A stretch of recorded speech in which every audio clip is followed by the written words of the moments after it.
Praise the lord. ఈరోజు దేవుని వాక్యము 2 కొరింథీయులకు రాసిన పత్రిక 5వ అధ్యాయము 17వ వచనం. కాగా ఎవడైనను క్రీస్తునందున్న ఎడల వాడు నూతన సృష్టి, పాతవి గతించెను, ఇదిగో క్రొత్తవాయెను. నూతన సృష్టి అంటే నూతన సృష్టి, అందులో పాతవి అనేవి ఏవి ఉండవు. అంటే చిన్నతనం నుంచి నేర్చుకున్నటువంటి మూల పాఠములు మొత్తము మార్పు చెందాలి. ఎంతవరకు అంటే నీలో ప్రవహిస్తున్నది క్రీస్తు రక్తము. ఈ లోకంలో మానవుడు పంచిన రక్తము కాదు. నీవు ఈ లోక సంబంధివి కాదు, ఆత్మ సంబంధివి, పరలోక సంబంధివి అనేంతగా.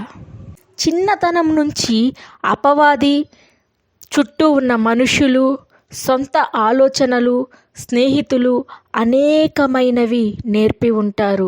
ఈ అనారోగ్యం వచ్చింది అంటే ఇది పోదు, ఇది మా తాతలకు ముత్తాతలకు ఉంది కాబట్టి మీకు కూడా ఈ అనారోగ్యం వస్తుంది. శుక్రవారం రోజు ఈ పని చేయొచ్చు, ఈ పని చేయకూడదు. ఫలానా రోజు ఒకళ్ళ ఇంటికి వెళ్ళొచ్చు, వెళ్ళకూడదు. అమావాస్య చెడ్డది, పౌర్ణమి రోజు ఈ పని చేస్తే మంచిది, ప్రాణము విడిచిన దేహాన్ని ముట్టకూడదు.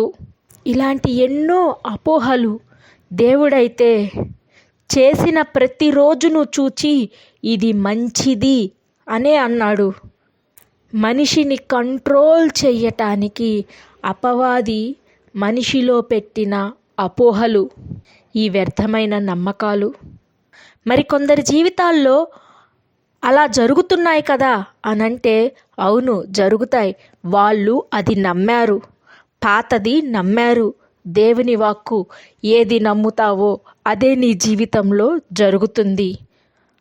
అందుకే ఇప్పుడు అంటున్నాడు, నీవు నూతన సృష్టి, పాతవి గతించెను. పాత నిబంధన కూడా కొట్టివేయబడింది, ఇది నూతన నిబంధన.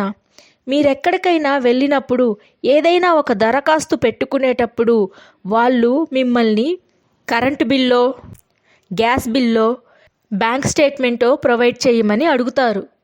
అవి కూడా పాతవి ఇస్తే ఒప్పుకోరు.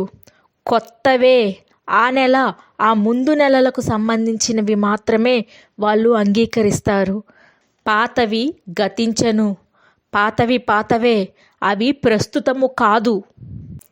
క్రీస్తు రాకడ మునుపు అవన్నీ ఉన్నాయి.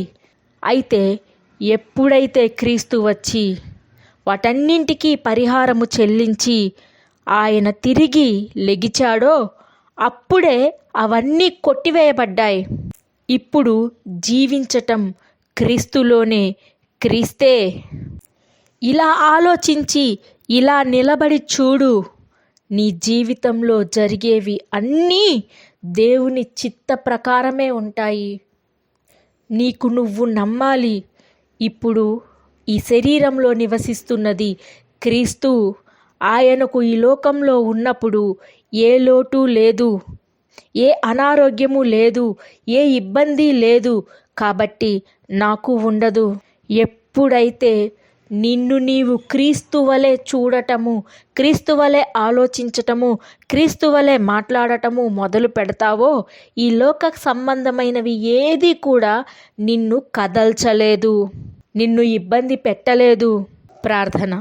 దేవా, ఈ నీ ప్రియులు నీ వాక్యము విని నీకు లోబడేవారుగా, నూతనముగా ఆలోచించగలిగేవారుగా, మళ్ళీ నూతనముగా మీ దగ్గర నేర్చుకొని ఆ ప్రకారము జీవించువారుగా, ప్రతి ఆశీర్వాదాన్ని స్వతంత్రించుకొని వారుగా ఉండునట్లు సహాయము దయచేయమని యేసు శక్తి కలిగిన నామమున అడిగి వేడుకొనుచున్నాను తండ్రి.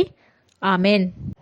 మీ ప్రార్థన అవసరతల కొరకు కింద కామెంట్ సెక్షన్లో మెన్షన్ చేయండి. మీ కొరకు ప్రత్యేకముగా ప్రార్థించటం జరుగుతుంది. షాలోమ్.